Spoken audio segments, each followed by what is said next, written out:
आखिर कैसे भारत ने बिना एक भी गोली चलाए चाइना की मलक्का डिलेमा यानी कि मलक्का की ही गर्दन को मरोड़ दिया है। कोकोस आइलैंड पर भारतीय नौसेना का वो खुफिया मास्टर स्ट्रोक क्या है जिसने रातों रात चाइना के अंदर खलबली मचा दी है, और जिस ऑस्ट्रेलिया ने 1998 के पोखरण टेस्ट के बाद में भारत पर सबसे बड़े बैन लगा दिए थे, आज अचानक से वो अपनी तिजोरी खोल करके भारत को अपना सारा यूरेनियम क्यों सौंपना चाहता है। इस 180 डिग्री यू टर्न के पीछे का वो सीक्रेट एग्रीमेंट क्या है जो दुनिया से छुपाया जा रहा है। और सबसे बड़ा सवाल, डार्विन पोर्ट के ऊपर भारतीय P-8I सर्विलांस विमानों की अचानक से एंट्री, क्या ये महज एक रूटीन लॉजिस्टिक सपोर्ट है या फिर साउथ चाइना सी में किसी बहुत बड़े ऑपरेशन की खामोश तैयारी। तो दोस्तों, अगर आपको लग रहा है कि प्रधानमंत्री मोदी का ये 2026 का ऑस्ट्रेलिया दौरा सिर्फ एक कूटनीतिक यात्रा है, तो आप बहुत बड़ी तस्वीर को मिस कर रहे हैं।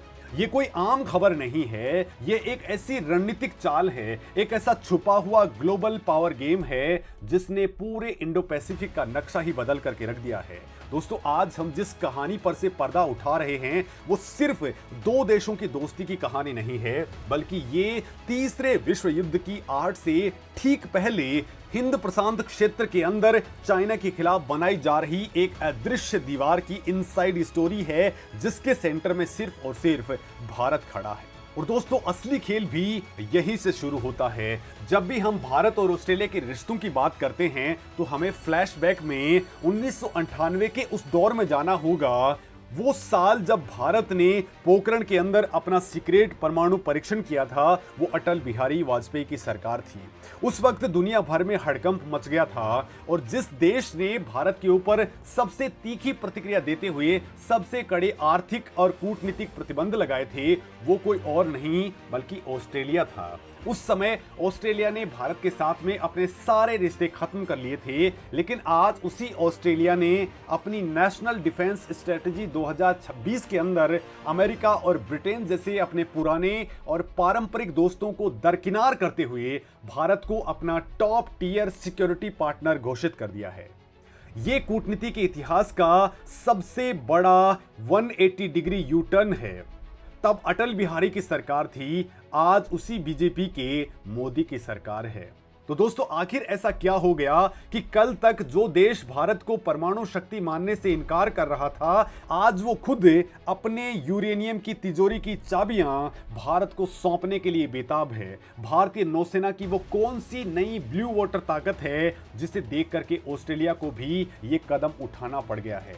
तो दोस्तों, अब सवाल ये है कि ऐसा अचानक क्यों हुआ, तो इसका जवाब आपको आगे चौंका करके रख देगा, क्योंकि असली मास्टर स्ट्रोक छुपा हुआ है म्यूचुअल लॉजिस्टिक सपोर्ट एग्रीमेंट यानी कि MLSA के अंदर। दोस्तों, सुनने में ये बहुत ही बोरिंग सा सरकारी एग्रीमेंट लगता है, लेकिन जरा इसके पीछे की जियोपॉलिटिक्स को समझिए। इस एग्रीमेंट के तहत भारतीय नौसेना और वायुसेना को ऑस्ट्रेलिया के रणनीतिक कोकोस आइलैंड और डार्विन बंदरगाह का सीधा मिलिट्री एक्सेस मिल गया है। कोकोस आइलैंड कोई आम द्वीप नहीं है, इसकी लोकेशन को आप मैप पर देख लीजिए। ये दोस्तों मलक्का स्ट्रेट के ठीक मुहाने पर मौजूद है। मलक्का स्ट्रेट वही चौक पॉइंट है जहां से चाइना का 80% से ज्यादा तेल और ट्रेड गुजरता है। इसे चाइना की मलक्का की गर्दन कहा जाता है, यानी कि मलक्का डिलेमा। अब तक दोस्तों चाइना को यह घमंड था कि साउथ चाइना सी में उसका कोई कुछ नहीं बिगाड़ सकता है, लेकिन कोकोस आइलैंड पर भारतीय नौसेना के P-8I डोनियर समुद्री निगरानी विमानों और जंगी जहाजों के तैनात होने का मतलब है कि भारत ने उस गर्दन पर अपना हाथ रख दिया है। लेकिन दोस्तों, कोकोस आइलैंड पर भारतीय नौसेना के P-8I और डोर्नियर समुद्री निगरानी विमानों और जंगी जहाजों के तैनात होने का सीधा सा मतलब है कि अब भारत ने चाइना की उसी गर्दन को दबोच लिया है। चाइना अगर हिमालय पर कोई भी दुस्साहस करता है तो भारत कोकोस आइलैंड से मलक्का स्ट्रेट को ब्लॉक करके चाइना की पूरी इकोनॉमी को कुछ ही हफ्तों के अंदर घुटने पे ला सकता है। दोस्तों, अब जरा सोच करके देखिए कि भारत ने कुछ वक्त पहले ही इंडोनेशिया के साथ में साबांग पोर्ट को लेकर के भी डील की है, और भारत ने बाकायदा यहाँ के यानी कि मलक्का स्ट्रेट सुंडा स्टेट और लोम्बोक को पहले से ही अपने कंट्रोल में ले लिया है और अब ये नया आइलैंड भी भारत के कंट्रोलिंग क्षेत्र के अंदर आ गया है। लेकिन दोस्तों, कहानी यहीं नहीं रुकती है। डार्विन पोर्ट के ऊपर भारतीय युद्धपोतों को फ्यूल भरने, मरम्मत करने और आराम करने की जो सुविधा मिली है, उसने भारतीय नेवी को एक खौफनाक ब्लू वाटर नेवी के अंदर कन्वर्ट कर दिया है। डार्विन पोर्ट सीधे तौर पर प्रशांत महासागर का एंट्री गेट है। दोस्तों, इसका मतलब है कि अब भारतीय जंगी जहाजों को वापस अपने बेस पर लौटने की जरूरत नहीं है, बल्कि वो ऑस्ट्रेलियाई बेस का इस्तेमाल करके सीधे प्रशांत महासागर की गहराइयों तक चाइना की हर हरकत पर नजर रख सकते हैं। दोस्तों, ये कोई साधारण मिलिट्री एक्सरसाइज नहीं है, ये एक जियोपॉलिटिकल ट्रैप है जिसमें बीजिंग पूरी तरह से फंस चुका है। दोस्तों, क्वाड और मालाबार के जरिए अमेरिका, जापान और ऑस्ट्रेलिया के साथ मिलकर के भारत ने चाइना के चारों तरफ जो मैरीटाइम चक्रव्यूह रचा है, उसकी सबसे मजबूत कड़ी अब एक्टिवेट हो चुकी है। और यही वो पॉइंट है जिसे समझना बेहद जरूरी है, क्योंकि युद्ध अब सिर्फ हथियारों से नहीं लड़े जाते, बल्कि असली युद्ध अर्थशास्त्र यानी कि इकोनॉमी के मैदान में लड़े जाते हैं। अगर आप सोच रहे हैं कि ऑस्ट्रेलिया सिर्फ मिलिट्री बेस दे रहा है, तो आप गलत हैं। मेलबर्न के अंदर इंडिया ऑस्ट्रेलिया सीईओ फोरम और इकोनॉमिक रोडमैप बिजनेस रिसेप्शन के अंदर जो कुछ हुआ है, वो बहुत बड़े इकोनॉमिक वॉरफेयर की शुरुआत है। दोस्तों, दुनिया भर के अंदर इस वक्त सप्लाई चेन का संकट है। हर कोई चाइना से अपनी डिपेंडेंसी खत्म करना चाहता है, जिसे चाइना प्लस वन स्ट्रेटेजी कहा जाता है। दोस्तों, ऑस्ट्रेलिया के पास में अरबों डॉलर के विशाल पेंशन फंड्स यानी कि सुपर एन्युएशन फंड्स हैं। ये फंड्स दुनिया के सबसे बड़े और सुरक्षित इन्वेस्टमेंट्स की तलाश में रहते हैं। अब तक ऑस्ट्रेलिया का ये पैसा कहीं ना कहीं चाइनीज मार्केट या फिर वेस्टर्न मार्केट के अंदर जाया करता था, लेकिन अब इसी अरबों डॉलर की रकम को अचानक भारतीय पोर्ट्स, हाईवेज, रेलवे और डिफेंस मैन्युफैक्चरिंग में झोंका जाएगा। दोस्तों, प्रधानमंत्री ने खुद ऑस्ट्रेलियाई इन्वेस्टर्स को भारत के इंफ्रास्ट्रक्चर प्रोजेक्ट्स में इन्वेस्टमेंट करने का खुला न्योता दिया है। ये सिर्फ एक बिजनेस डील नहीं है, ये भविष्य के किसी बड़े आर्थिक युद्ध से बचने की खुफिया रणनीति है। ऑस्ट्रेलिया भारत को अपना क्रिटिकल सप्लाई चेन का सबसे अहम हिस्सेदार बना रहा है, ताकि कल को अगर चाइना ताइवान के ऊपर अटैक करता है या कोई भी ग्लोबल क्राइसिस आता है, तो भारत और ऑस्ट्रेलिया की इकोनॉमी एक दूसरे के सहारे खड़ी रहेगी। और इसके साथ ही एक और बड़ा गेम चल रहा है, और वो चल रहा है क्रिटिकल मिनरल्स के क्षेत्र के अंदर। दोस्तों, आज की दुनिया पेट्रोल से ज्यादा लिथियम, कोबाल्ट और रेयर अर्थ एलिमेंट्स पर डिपेंडेंट करती है। इलेक्ट्रिक व्हीकल्स, मिसाइलें या फिर आपके हाथ का स्मार्टफोन बिना क्रिटिकल मिनरल्स के कुछ नहीं बन सकता है। ऑस्ट्रेलिया इन खनिजों का सबसे बड़ा प्रोड्यूसर है और अब तक चाइना इसका सबसे बड़ा खरीदार रहा करता था। लेकिन दोस्तों, ईसीटीए यानी कि economic cooperation and trade agreement के बाद से भारत और ऑस्ट्रेलिया का व्यापार दोगुना हो चुका है। भारत अपनी फ्यूचर टेक्नोलॉजी और मिलिट्री मैन्युफैक्चरिंग के लिए ऑस्ट्रेलिया के इन क्रिटिकल मिनरल्स की सप्लाई चेन को लॉक कर रहा है, जिससे चाइना का एकाधिकार हमेशा के लिए खत्म हो जाएगा। लेकिन दोस्तों, इस पूरी यात्रा में सबसे बड़ा और सीक्रेट और सबसे बड़ा सरप्राइज छुपा हुआ है यूरेनियम डिप्लोमेसी के अंदर। प्रधानमंत्री मोदी ने अपने भाषण में एक बहुत ही पावरफुल लाइन कही कि ऑस्ट्रेलिया के बड़े यूरेनियम रिजर्व्स सीधे भारत के न्यूक्लियर सफर से जुड़े हैं। अब जरा इस मास्टर स्ट्रोक को डिकोड करते हैं। दोस्तों, भारत ने 2047 तक 100 गीगावाट परमाणु ऊर्जा पैदा करने का एक बहुत ही बड़ा एग्रेसिव टारगेट सेट किया है। हाल ही के अंदर भारत ने अपने न्यूक्लियर सेक्टर को प्राइवेट कंपनियों के लिए खोल दिया है।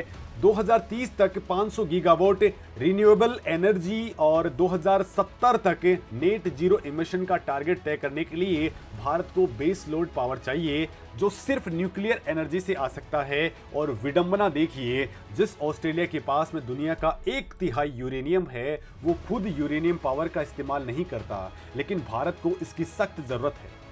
दोस्तों, 1998 में जिस देश ने भारत के न्यूक्लियर प्रोग्राम को कुचलने की कोशिश की थी, आज वही देश अपनी आर्थिक और सामरिक सुरक्षा के लिए भारत को अपना यूरेनियम सौंप रहा है, ताकि भारत की इकोनॉमी सुपर पावर बन सके और वो चाइना को काउंटर कर सके। ये भारत की बढ़ती हुई ग्लोबल पावर का सबसे बड़ा सबूत है। दोस्तों बड़ी बात तो यह है कि ऑस्ट्रेलिया से भारत को इस न्यूक्लियर की सप्लाई पर डील हो चुकी है। ऑस्ट्रेलिया के प्राइम मिनिस्टर एंथनी एल्बनीज ने इंडिया को ऑस्ट्रेलिया यूरेनियम के एक्सपोर्ट वाले समझौते के ऊपर हस्ताक्षर करने का ऐलान भी कर दिया है। दोस्तों भारत और ऑस्ट्रेलिया ने ऑस्ट्रेलिया भारत परमाणु सहयोग समझौते 2015 के तहत अब पूरी तरह से शांतिपूर्ण उद्देश्यों के लिए और इंटरनेशनल एटॉमिक एनर्जी एजेंसी यानी कि IAEA के सुरक्षा उपायों के दायरे में रहकर के ही ये डील की है। इसके तहत ऑस्ट्रेलिया से भारत को यूरेनियम की निर्यात को संभव बनाने के लिए सभी जरूरी प्रशासनिक इंतजामों को आखिरी रूप दे दिया गया है।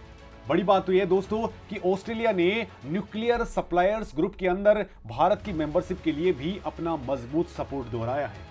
दोस्तों इस वक्त ऑस्ट्रेलिया के पास में 28% यूरेनियम के भंडार हैं, लेकिन कानूनी अड़चन है और राजनीतिक संवेदनशीलता की वजह से वो इसका एक्सपोर्ट नहीं कर पा रहा था। लेकिन अब मोदी जब वहां पहुंचे हैं तो ये डील हो चुकी है। इससे पहले भी दोस्तों हम लोगों ने कनाडा के साथ में यूरेनियम डील कर ली है। कनाडा की यूरेनियम उत्पादक कंपनी कैमेको अगले दशक के अंदर भारत के परमाणु ऊर्जा विभाग यानी कि DAE को लगभग 22 मिलियन पाउंड अयस्कों की आपूर्ति करने वाला है। अब दोस्तों जरा इस पूरे मास्टर स्ट्रोक की टाइमिंग और रूट्स के ऊपर गौर करिए। प्रधानमंत्री मोदी का ये दौरा सिर्फ ऑस्ट्रेलिया का नहीं है, बल्कि इंडोनेशिया के प्रम्बानन मंदिर के अंदर ओम नमः शिवाय की गूंज और फिर वहां से सीधे ऑस्ट्रेलिया की उड़ान। क्या ये सिर्फ एक संयोग था? तो ऐसा बिल्कुल नहीं है। कूटनीति के अंदर कुछ भी संयोग नहीं होता है। PM मोदी के इस रूट प्लान में वो मैरीटाइम चक्रव्यूह छुपा हुआ है जिसने पूरे इंडो पैसिफिक का नक्शा बदल दिया है। दोस्तों अगर आप मैप के ऊपर लाइन ड्रॉ करें तो भारत का अंडमान और निकोबार द्वीप समूह, इंडोनेशिया का सुमात्रा और ऑस्ट्रेलिया का पश्चिमी तट, ये तीनों मिलकर के हिंद महासागर की सुरक्षा की एक विशाल प्राकृतिक दीवार बनाते हैं। इंडोनेशिया में राष्ट्रपति प्रबोवो सुबियांतो के साथ में समुद्री सुरक्षा और क्रिटिकल मिनरल्स के ऊपर 14 से ज्यादा हस्ताक्षर किए गए हैं और फिर तुरंत ऑस्ट्रेलिया के साथ में तीसरे वार्षिक समिट की अध्यक्षता करना ये साबित करता है कि भारत अब आसियान देशों और क्वाड के बीच में एक बहुत बड़े रणनीतिक पुल का काम कर रहा है। दोस्तों भारत ने चाइना के सामने एक ऐसी अदृश्य दीवार खड़ी कर दी है जिसे पार पाना अब ड्रैगन के बस की बात नहीं है। इसके साथ ही दोस्तों हमें भारत की सॉफ्ट पावर को भी नहीं भूलना चाहिए। जब प्रधानमंत्री मोदी ऑस्ट्रेलिया की इस धरती के ऊपर उतरे तो मेलबर्न एयरपोर्ट के ऊपर भारतीय समुदाय ने जिस गर्मजोशी के साथ में उनका स्वागत किया वो सिर्फ एक इवेंट नहीं था। भगवा कुर्ता और नीली जैकेट के अंदर PM मोदी का वो अवतार सिर्फ एक तस्वीर नहीं बल्कि ऑस्ट्रेलिया की घरेलू राजनीति को एक कड़ा संदेश था। ऑस्ट्रेलिया के अंदर भारतीय डायस्पोरा अब सिर्फ कुशल कामगारों की भीड़ नहीं है, वो वहां की राजनीति, एजुकेशन और इकोनॉमी का एक बहुत बड़ा पार्ट बन चुका है। वो एक ऐसा प्रभावशाली वोट बैंक है जिसे ऑस्ट्रेलिया का कोई भी नेता, चाहे वो खुद प्रधानमंत्री एल्बनीज हो या कोई और, इग्नोर नहीं कर सकता है। ये भारत की सांस्कृतिक कूटनीति का वो ब्रह्मास्त्र है जो बिना किसी हथियार के दूसरे देशों की नीतियों को भारत के फेवर में मोड़ने की ताकत रखता है। यानी दोस्तों अब इंडो पैसिफिक के अंदर पत्ता भी हिलेगा तो इसकी गूंज नई दिल्ली में सुनाई देने लग जाएगी। भारत अब सिर्फ एक दर्शक नहीं बल्कि दुनिया के सबसे बड़ी चेस बोर्ड का सबसे बड़ा खिलाड़ी बन चुका है। जो दीवार ऑस्ट्रेलिया, इंडोनेशिया और भारत ने खड़ी की है वो आने वाले दशकों में दुनिया का भविष्य तय कर देगी। दोस्तों अब आप इस मामले में क्या सोचते हैं? कमेंट सेक्शन के जरिए अपनी बात जरूर रखें।